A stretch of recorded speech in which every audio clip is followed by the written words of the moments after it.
You found it. Your home for the best content on your favorite team, the Fighting Tigers of LSU. Do us a favor. Subscribe to the channel. Leave your comments below. Be sure to smash that like button.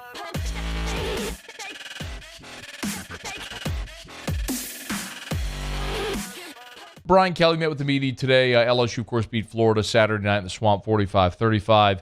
And now they turn the page to the Ole Miss Rebels, something we'll talk about a lot this week. One of the things that I asked Brian Kelly today was something as a result of an observation that a lot of you made. T-Bob and I on Saturday night were doing whiskey and wine after the game, and a lot of people were asking about Brian Kelly holding a plate, would look like a play sheet. And so I did want to ask him kind of about his role in the offense. And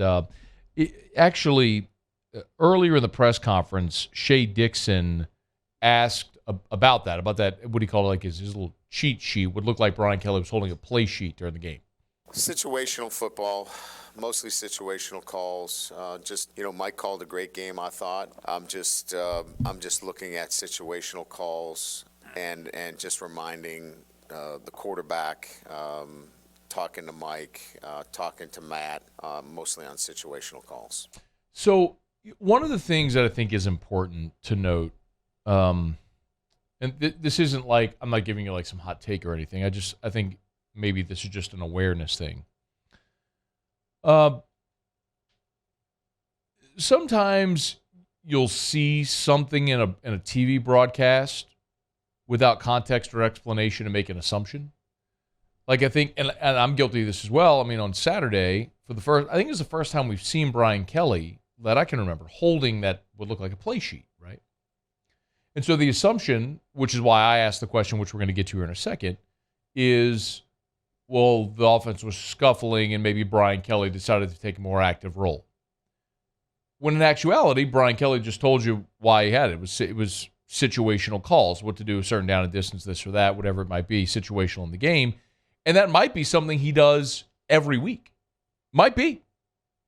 That might be something that he does every single week. It has that play sheet card, cheat sheet, whatever you want to call it. But this was the first time that the cameras on the sideline ever got a shot of him looking at it. And so we're led to believe or make the assumption that it's the first time he's ever done it, which he may actually do that every single week. So it does matter. I mean, like we've had those conversations with Keyshawn, right? Like if you've convinced yourself that Keyshawn Boutte has got a bad attitude and all that stuff, which many of you have, and you know who you are, you see a shot of him on the sideline and Jaden Daniels talking to him, you assume like the quarterback's trying to pep up the receiver who's got a bad attitude, when that may not be the case at all. Like maybe they're just legit having a conversation about a play and Keyshawn's locked in, or who knows? Like I think sometimes we're all guilty of that, of seeing a little snippet of something that a TV camera catches without context, and we make a wide-ranging assumption about it. But I was curious because Saturday was also undeniable that LSU's offense looked very different. And if by nothing else, by the result, but I think by a lot of the execution as well and some of the play calls that we saw, the LSU offense run. So I asked Brian Kelly the question, and I asked it kind of in a layered way where I said, how is, and you'll hear the whole answer. The answer is about a minute long, which is why I want to do a proper setup so you can understand why he answers it the way he does. But I said, how is the play calling operation structured? Does Mike Denbrock have full autonomy to call every play?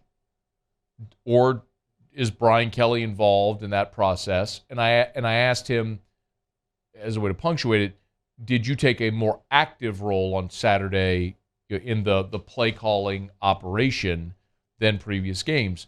And Brian Kelly did give a full answer. The front end of it, he started with a joke, but he did give a very full, extensive answer. Here's what he said.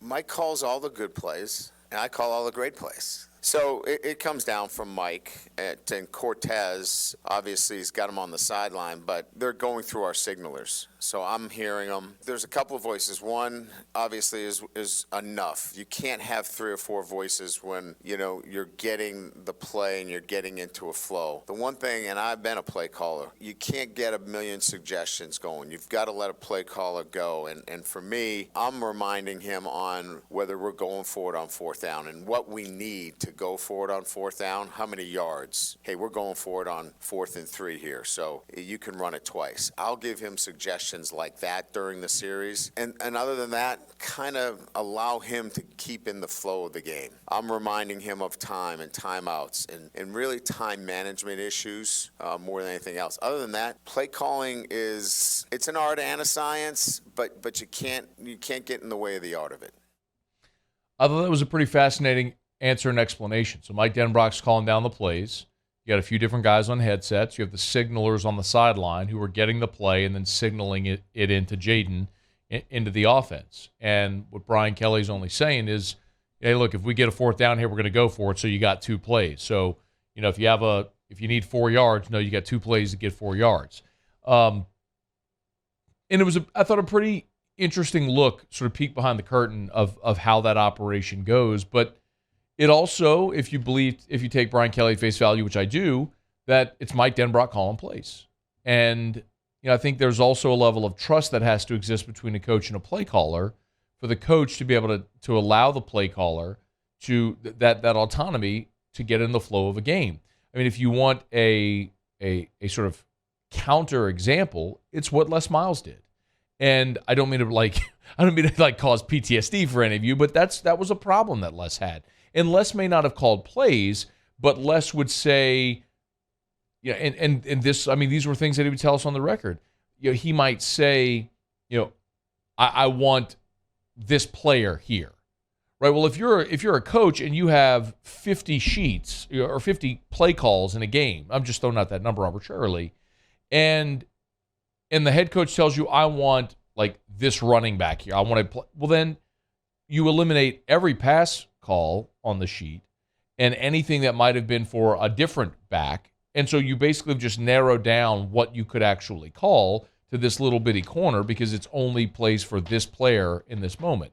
So that does limit or hinder a play caller's ability to steal a phrase from Brian Kelly, where he said, it's a play calling's a mixture of art and science, and you kind of have to have both there. Well, it's like telling an artist, look, I want you to paint and I want you to do whatever you want to do, but you have to use this canvas and you can only use these colors. Well, it's not going to be exactly, the picture won't come out exactly like they may have in their mind's eye. So you have to have a degree of trust, and that's why it's important for the head coach to trust his offensive coordinator and defensive coordinator for that matter, if they're allowing them to call plays throughout the game.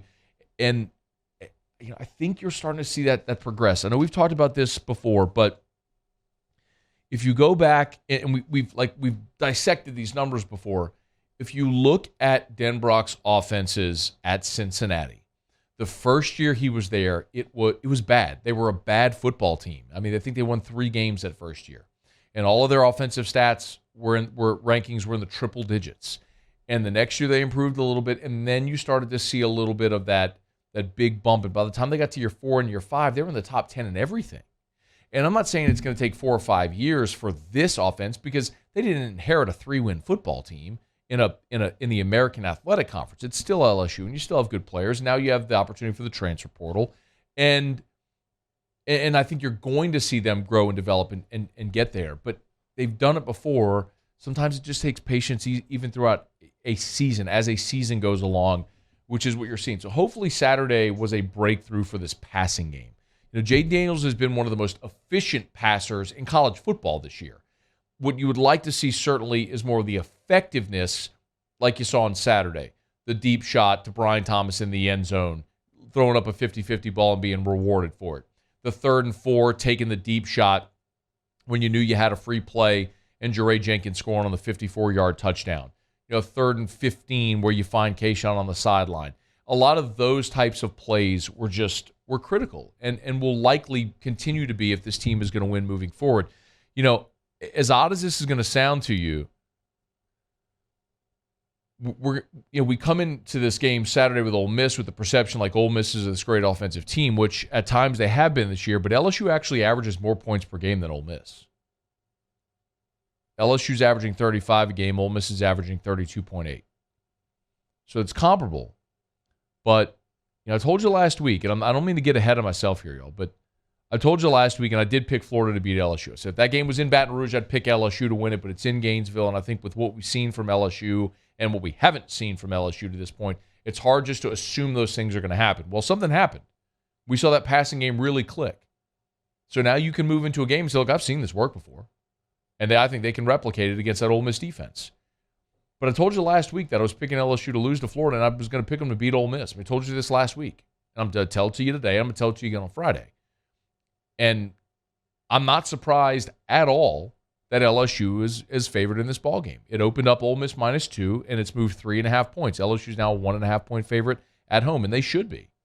Because Ole Miss, while I respect tremendously Lane Kiffin, and I think Jackson Dart's a really good player, and they've run the ball with tremendous effectiveness. Ole Miss is undefeated and hadn't played nobody, y'all.